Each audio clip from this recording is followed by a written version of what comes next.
Are there any ministerial statements? I call the Honourable the Premier. Thank you very much, Mr Speaker. Mr Speaker, I said that health would be front and centre of our budget.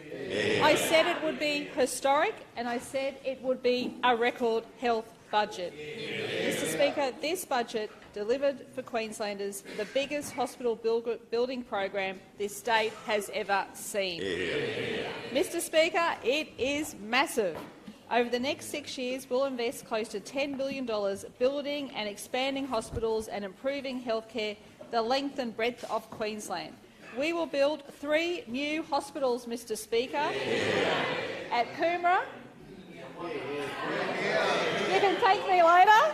Toowoomba, Mr Speaker. Yes, you can thank me. And of course, Bundaberg, Mr Speaker.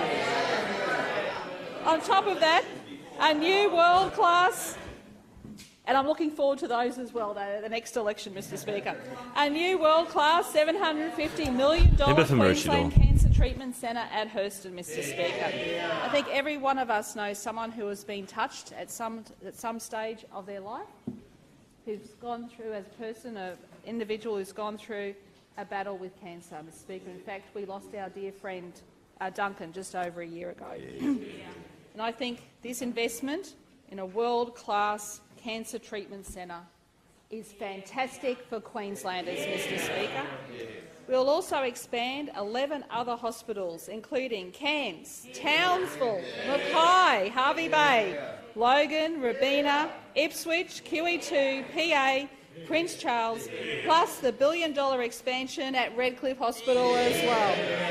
This will add 2,509 beds, Mr Speaker.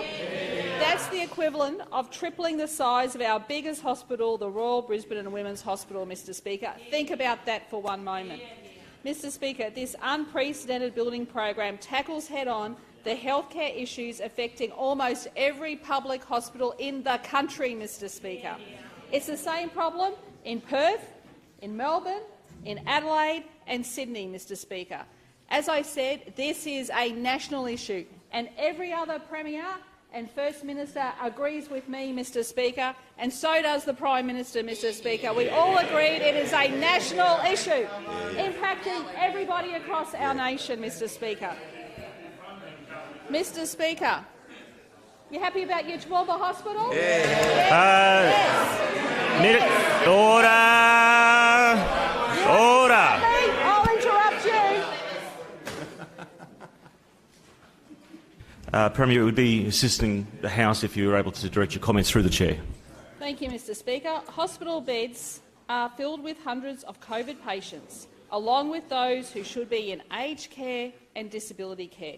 This is creating a blockage in bed capacity impacting on all aspects of hospital care. It is compounded by a lack of GPs and the dramatic downturn of those who are in private health. Mr Speaker, this is all part of a carefully considered Queensland Health and Hospitals plan. It details which expansion program will be delivered and when. They are rolling out in order of the highest need first, and these extra beds will be staffed by an additional 9,475 health professionals. $1.6 billion will be invested in mental health, with more co-responder paramedic teams designed specifically for those patients and greater support across the board. And once again, Mr Speaker, I said yesterday, the pandemic has impacted everybody. I would not be surprised if there was not one individual across our state that has not at least felt some form of anxiety or concern about the pandemic. It has impacted on everybody, Mr Speaker. Mr Speaker, it took 9 years to build Queensland's first maternity hospital in Brisbane in 1929. In 2 years, we will deliver the first 289 new beds across 7 projects, with the remaining staggering and historical hospital projects delivered within the next 6 years. Mr Speaker, this time last year we were still in the teeth of the pandemic, but Queensland's strong health response paved the way for a strong economic recovery. These measures we announced in the budget are only possible because of the strength of the Queensland economy. The strongest economy in Australia, 206,000 more jobs than before the pandemic, 3 out of every 4 new jobs in Australia in Queensland. If the pandemic has taught us anything, is that nothing is more important than our health. Mr Speaker, I have done my utmost to protect the health of Queenslanders during the COVID pandemic, the greatest peacetime threat our country has ever seen, and I will never stop doing my utmost to keep Queenslanders healthy and safe. Mr Speaker, our budget sets the stage for a golden decade, for good jobs, better services and great lifestyle. It alleviates household cost of living pressures. It responsibly manages the state's finances. And I want to thank the Treasurer for the budget he handed down yesterday.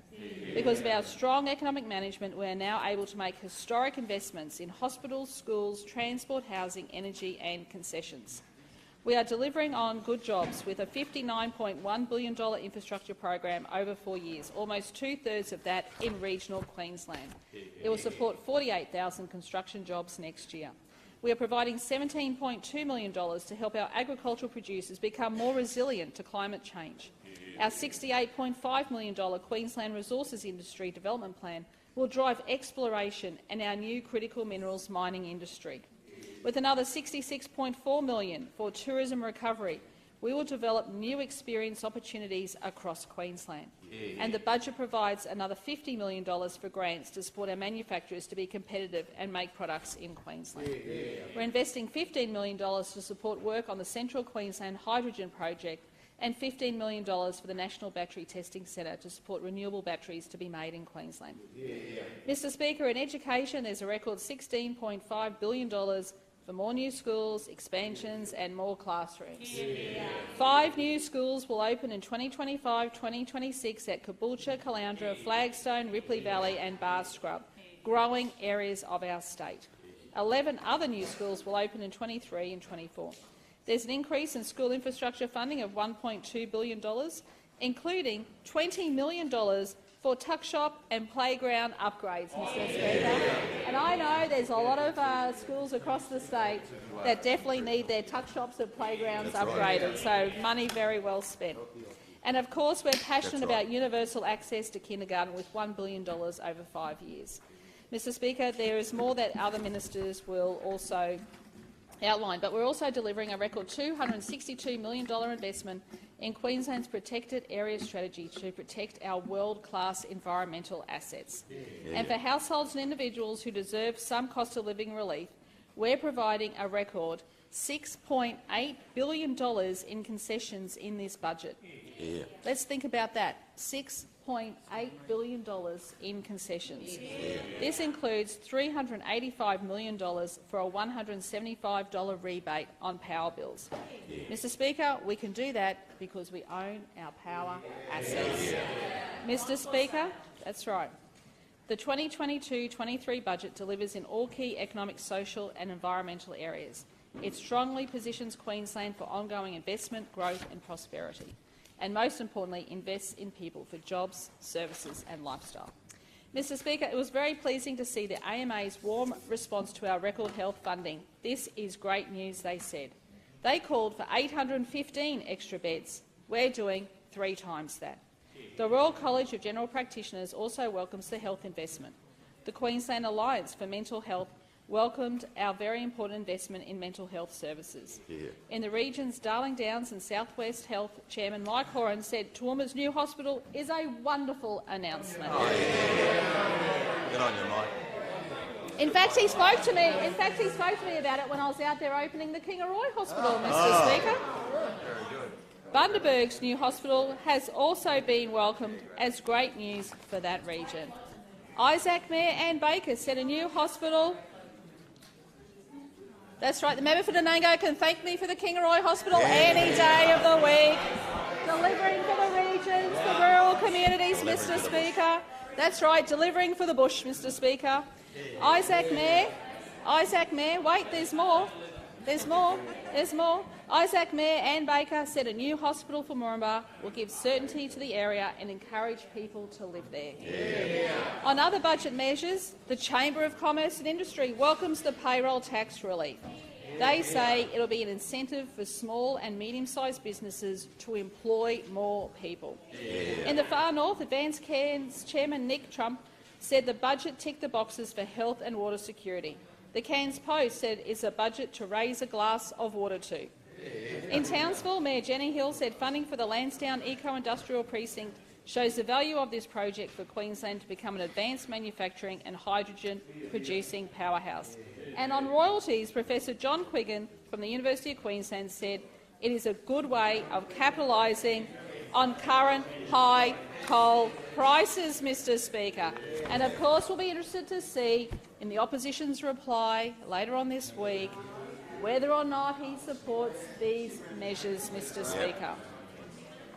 Yep. Mr Speaker. And finally, through this week's state budget, we're addressing our greatest challenges. We're also investing in Queensland's greatest opportunities. The 2032 Olympic and Paralympic Games will create a golden runway of opportunity for our state. 91,600 good, honest jobs, $8.1 billion in social and economic benefits and $4.6 billion uplift in tourism and trade. And it's the opportunity of a lifetime. But to capitalise on that opportunity, we must invest now. Mr Speaker, this budget lays the foundation for Queensland to host the greatest Olympic and Paralympic Games of all time. A total of $190 million for infrastructure planning and development and a targeted strategy for sports performance, including $31.4 million for the Queensland Academy of Sport to identify talent and develop our best athletes in time for the Games. But perhaps the most important investment is for the Games is $100 million over 4 years to deliver the Go for Gold Fund. Mr Speaker, the Olympic Games are good for business. They mean jobs, infrastructure and more tourists. I want every girl and boy in Queensland, no matter where they live or where they come from, to dream about being part of the 2032 Olympic and Paralympic Games. Our historic, world-first $100 million Go for Gold Fund will allow Queensland boys and girls to dare to dream. With this funding, we'll build new high-performance sports infrastructures in schools right throughout Queensland. And I'm determined, Mr Speaker, that whether you live in Pomperau, up in the Torres Strait, in Cairns, Weipa, Moranbah, anywhere else in the state, that you should have access to being able to fulfil your dream. So we really need to look at those schools that have infrastructure and those that don't, those schools that have equipment and those that don't.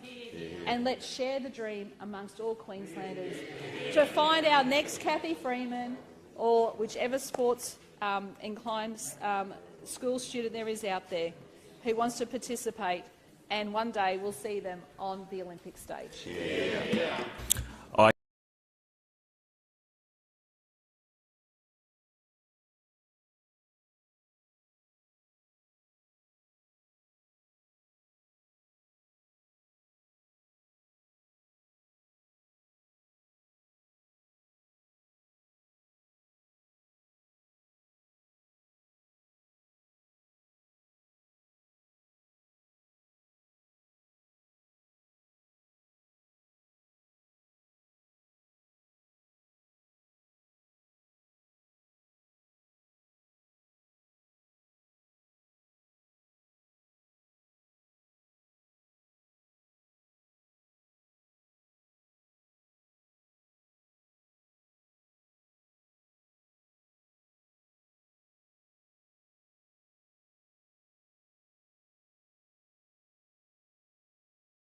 Queensland Health and Hospitals Plan, including almost $10 billion in hospital